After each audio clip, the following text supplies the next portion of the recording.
fenómeno. Pero las bases científicas cubanas en este desarrollo, de ellas me gustaría hablar ahora con el compañero Rudy Montero, quien es especialista, decíamos, principal del grupo de evaluación de riesgos de la Agencia de Medio Ambiente. ¿Cómo ha sido la investigación científica, Rudy, sobre estos temas? ¿Cuáles han sido los desarrollos más importantes que hemos alcanzado? ¿Cuánto ha contribuido la ciencia a poder definir este plan de Estado para el enfrentamiento al cambio climático?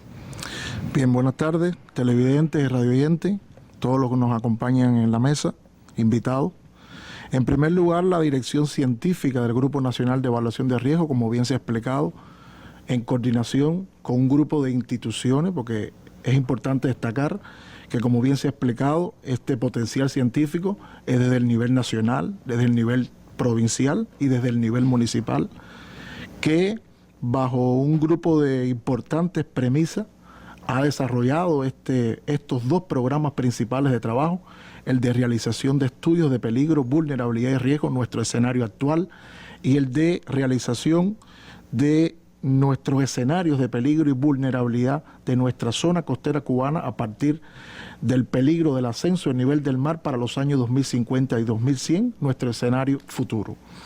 En este sentido, dentro de esas principales premisas, en base al enfoque de la defensa y la toma de decisiones estratégicas para el enfrentamiento al cambio climático, teníamos que, en primer lugar, crear grupos multidisciplinarios, multisectoriales, transdisciplinarios, que permitieran esta evaluación integral, como bien explicaba nuestra ministra.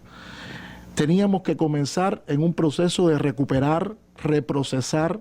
e interrelacionar todas las bases de datos existentes en el país sobre la base de todos los estudios anteriores necesarios para ese análisis actual y prospectivo. Es importante destacar que todos estos resultados han estado sobre la base de los sistemas de información geográfica que posibilitan realmente una plataforma digital confiable y versátil que nos permita dar una expresión gráfica, salidas de mapa, cartografía, que permitan una mejor visualización de cada uno de estos escenarios y de estos resultados, de exigir salidas con periodicidad anual en el caso de los escenarios de cambio climático, pero también sobre la base de la actualización de estos resultados, de estos estudios de peligro, vulnerabilidad y riesgo en un periodo de 5 años o a partir del paso de algún evento extremo, de algún desastre, la ocurrencia de algún desastre, que es necesario desarrollar un proceso de actualización. Y bueno, un poco que lograr esta visión integrada que permita al país desarrollar la visión de reducción de riesgo de desastre, de la reducción de nuestras vulnerabilidades y de la adaptación al cambio climático.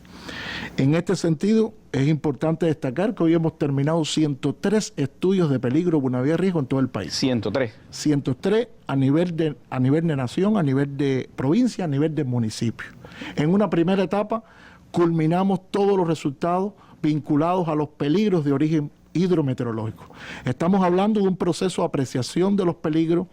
de identificación de nuestras vulnerabilidades y un proceso de evaluación integral de los riesgos que han permitido desarrollar un grupo de recomendaciones para nuestras 4 etapas del ciclo de reducción de desastres, en la prevención, preparación, respuesta y recuperación. Yo creo que es importante destacar que dentro de los peligros hidrometeorológicos culminamos desde el año 2012 todo el proceso de apreciación de los peligros vinculados a las afectaciones por fuertes vientos, inundaciones costeras por penetraciones del mar, los estudios de inundaciones por intensas lluvias, pero también en un programa, en una segunda etapa, los estudios de sequía por sequía, los estudios de incendio en áreas rurales. Hemos prestado atención también a los peligros de origen geológico, los peligros de origen tecnológico y los peligros de origen sanitario. En este sentido y paralelo a este programa, como bien se ha explicado, toda la realización de los estudios del macroproyecto que han permitido, en primer lugar, yo creo que hay que destacar que hoy, a partir de las observaciones principales, nuestro clima es más cálido y es extremo. Y que desde mediados del siglo pasado la temperatura media anual ha aumentado en 0.9 grados Celsius. De manera tal que a partir de estos resultados nosotros hemos podido corroborar, en primer lugar, que el nivel del mar ha subido 6.77 centímetros como promedio desde 1966 hasta la fecha. Y se estima que ha sido de forma acelerada durante los últimos 5 años. Es importante precisar, como bien se ha explicado también en otras conferencias y en otros escenarios, nuestras proyecciones futuras indican que la elevación del nivel medio del mar puede alcanzar hasta 27 centímetros para el año 2050 y hasta 85 centímetros para el año 2100. Valores que están en correspondencia con los rangos probables estimados por nuestro panel intergubernamental de cambio climático que nuestro viceministro explicaba para todo el planeta. Es importante precisar que esto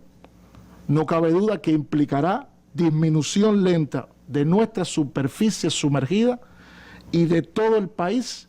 un proceso paulatino de la salinización a partir de que nuestros acuíferos subterráneos, sobre todo, principalmente, a partir de los avances de la cuña salina de agua de mar, podrán tener un nivel de impacto, sobre todo vinculado los principales costeros. El tema de la sequía que hemos visto en estos días, lo que implica tener menos lluvia y además tener menos acuíferos en condiciones de ser utilizados, pues, porque están salinizados, da la medida de también el reto que eso significa para el futuro del país. Exactamente. Sin lugar a duda, como bien también se explicó, y en los materiales que se han incorporado a la mesa, hay un número de asentamientos que se van a afectar, que para el año 2050 existe un estimado de cuáles son estos asentamientos y para el año 2100. Y en ese sentido hay que trabajar en los nuevos ordenamientos territoriales para cada uno de estos asentamientos. Las inundaciones costeras debido a la sobreelevación del nivel del mar y el oleaje producido principalmente por nuestros huracanes, frentes fríos y otros eventos meteorológicos extremos que, como bien se ha explicado, han tenido una historia y Matthew ha sido una de las más recientes, es de los peligros principales del cambio climático y que debido a estas afectaciones potenciales que ocasionan sobre el patrimonio natural y construido en la actualidad y para los escenarios 2050 y 2100 tendremos un nivel de afectación. Yo creo que es importante destacar que nosotros desde el enfoque del escenario actual, que son nuestros estudios de peligro, vulnerabilidad y riesgo, hemos evaluado qué puede pasar si nos puede afectar o si nos afecta un huracán categoría 1, un huracán categoría 3, un huracán categoría 5, desde el punto de vista de las inundaciones costeras por penetraciones del mar. Y ese mismo proceso de apreciación lo hemos establecido para ese escenario 2050 y 2100, de manera que tenemos un proceso integral de evaluación. Es importante, dentro de los principales resultados del macroproyecto, destacar en primer lugar que se ha estado evaluando el daño acumulado a los principales elementos de la protección costera. Y aquí es importante nuestros principales ecosistemas costeros en función de la protección de cada uno de estos procesos, pero también de cada uno de estos peligros, vinculados sobre todo a los temas de playas, a los temas nuestros humedales costeros, fundamentalmente nuestros bosques, nuestros basales de siena, nuestros manglares. Veíamos esas imágenes ahí en La Habana. Barrera natural de protección, nuestras crestas de arrecifes de coral, que de modo integrado amortiguan el impacto del oleaje provocado por los eventos meteorológicos extremos, pero también en el proceso de disminuir estos procesos de intrusión marina que permiten la salinización de nuestros acuíferos, pero también de nuestros principales recursos naturales. Y por citar algún ejemplo, como bien se ha mencionado, el tema de las playas, de las playas que hemos podido evaluar, 499 playas dentro del inventario inicial, tenemos que el 82% de las evaluadas tienen indicios de erosión, lo cual implica que debemos de desarrollar un proceso de actuación ante la adaptación en estos ecosistemas y de protección en cada uno de estos ecosistemas. En base a un clima futuro caracterizado por menos precipitaciones, mayor temperatura y ocurrencias de sequía, como bien se ha explicado, los estudios proyectan que para el 2100 existirá una reducción del 37% aproximado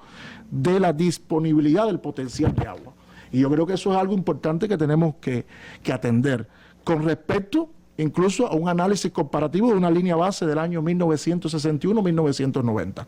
Y bueno, no cabe duda que existirán otras afectaciones que se han estado observando y midiendo en los sectores principales, como el sector de la agricultura, en la salud humana, así como en nuestra biodiversidad.